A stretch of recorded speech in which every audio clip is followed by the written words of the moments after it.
আসসালামু আলাইকুম। আপনি যদি নতুন উদ্যোক্তা হয়ে থাকেন তাহলে এই ভিডিওটি আপনার জন্য।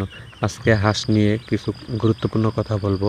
আসলে ভিডিওটি ছোট, কিন্তু ছোট হলেও কথাগুলো কিন্তু খুবই ইম্পোর্টেন্ট। তো আশা করব ভিডিওটি স্কিপ করবেন না।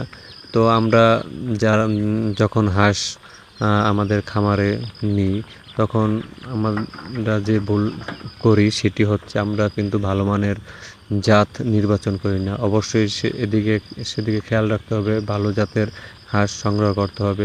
হাঁস সংগ্রহ করা হয়ে গেলে আমাদের যেটি খেয়াল রাখতে হবে, আমাদের হাঁস যেন ঠান্ডা না লাগে। ঠান্ডা লাগলে কিন্তু হাঁসের বাচ্চা মারা যায়।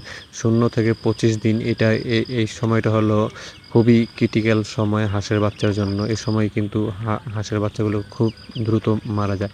তো সেদিকে আমাদের লক্ষ্য রাখতে হবে যেন হাঁসের বাচ্চা ঠান্ডা না লাগে। সেই জন্য হাঁসের বাচ্চা থাকার যে জায়গাটা সেটি কিন্তু শুকনো থাকতে হবে অবশ্যই। এবং আপনারা যখন হাঁসের বাচ্চাকে খাবার দিবেন তখন খেয়াল রাখবেন হাঁসের বাচ্চার গায়ে যেন পানি না লাগে। পানি লাগলে কিন্তু তখন ঠান্ডা লেগে যায়।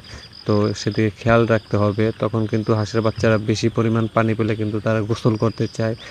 সেদিকে আপনারা খেয়াল করবেন। আর হাঁসের বাচ্চাকে অবশ্যই ফিড খাবার দিবেন, যেটা 0 ফিড সেটা দেবেন। আর অবশ্যই হাঁসের বাচ্চা নেওয়ার পর স্যালাইন দিবেন।